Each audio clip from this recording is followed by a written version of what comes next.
Hello, SimJC here, and you can call me Sim. In this video, I'm going to give you my thoughts on the PS4 and Xbox One. Now, there's been a lot of disappointment in both camps about Sony's and Microsoft's presentations. In the case of Sony, you got to see plenty of games, but no console. In the case of Microsoft, you got to see the console, but no games. Sony showed you that you could stream your game online out of the box. Think Twitch, but Sony style. And it also showed you that you could play your PS4 game on the Vita. Along with that, after you downloaded an adequate portion of the game, you could start playing it and it would download the rest while you were playing it. When it came to Microsoft, they showed you how to control the TV using the Kinect box via gestures, and that you could switch your Xbox on via talking to it. They also demonstrated Snap Mode, which is switching in and out of the game OS to a cut down version of Windows, so you could do some internet browsing while watching a movie, for example.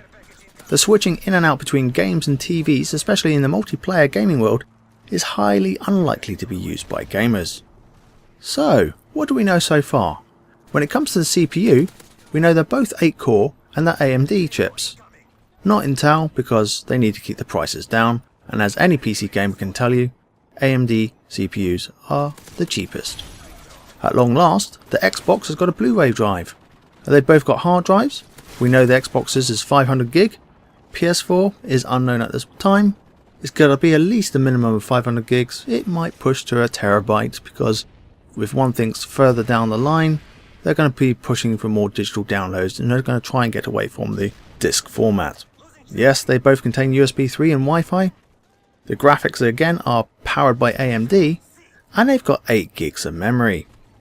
So, what about differentiators? When it comes to RAM, the Xbox has DDR3 memory, found in today's PCs. Only 5 gigs of that RAM is going to be available to games. The other 3 gigs is going to be available to the Windows OS / Snap Mode. Think Internet Explorer, browsing while you're playing a movie, etc. PS4 has GDDR5, the type of memory you find in high-end graphics cards. The thing we know about this type of memory is it has twice the bandwidth of DDR3. The games will have 7 GB reserved for them, and the other gig is presumably reserved for the OS and core essential applications. How the games and applications perform, we'll have to wait and see once we get the console. Next up on the differentiator list is graphics. They've both got an AMD Radeon. The Xbox only has 12 compute units, that equates to 678 shaders.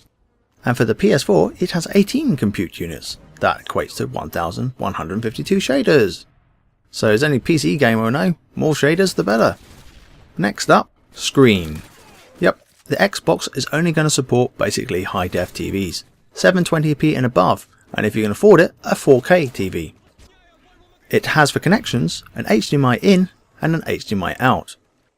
When it comes to the PS4, they're supporting everything from the past to the future, i.e. your box standard TV 480 to the high def TVs that do 720p, 1080p and the extreme 4K resolution formats. Because it supports a variety of screen formats, there's a variety of connections. HDMI is used for 720p and above, and composite, S-Video and RGB SCART are used to support the others. S-Videos for America, RGB for Europe. So, let's move on to the controllers. Nothing too exciting in this department. For the Xbox, they introduced feedback in the triggers and made the battery compartment more integrated with the controller itself. So, no hot swapping of battery packs anymore.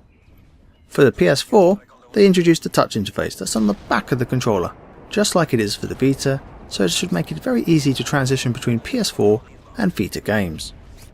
So now, I'm going to move on to the contentious issues. First up is backwards compatibility. For the Xbox, there is none. For the PS4, that's going to be done via the Gakkai cloud streaming service. This is where games are going to be rendered on the high-end servers in the cloud and streamed to your console. For this to work, you need a 5 megabit download. How is it going to work? Well, this hasn't been detailed exactly. Is it going to be a case that you can insert your old disc into the console and therefore it says, okay, you've got it and I'll stream it to you, you can play, and how is it going to be with streaming and lag, etc.? Or is it go and buy it again, sucker. Give us some more dosh. Nobody knows. Next up, and possibly the most controversial issue, is DRM. Digital Rights Management. Microsoft are tying your game to your Xbox Live account. Yep, that's a single Xbox Live account. And you have to be online once a day. So this applies to single player games too. So if you want to go around to your friends and play your game on his console or her console, then you've got to log on with your account. The game belongs to your Xbox Live account and nothing else. So this is going to kill the rental market and everything else in the Xbox gaming world. When it comes to the PS4, there is no DRM. Rentals, going around to your friend's house, second-hand game sales, should be okay. So, business as usual for PlayStation gamers. Next up then, exclusives. So, as to be expected, Activision, Call of Duty, Xbox gets the DLC first. Now from the Microsoft presentation, we know EA are now sort of partnered up with Microsoft, certainly for EA Sports, and so that's coming out on the Xbox first. The one thing that has me concerned is Battlefield, because that is an EA game. So far, to this point in time, the PlayStation community gets the DLC first, be it 2 weeks compared to an entire month like Call of Duty, but is this the time where EA jumps ship and Sony loses that and Xbox community gets it? Who knows? There's been a lot of talk and speculation about the 300,000 servers mentioned by Microsoft in their presentation. You have to recall very carefully that they talked about the new cloud. And they said movies, music, games and saves will be directly saved to the cloud. How are they going to support that? The new 300,000 servers.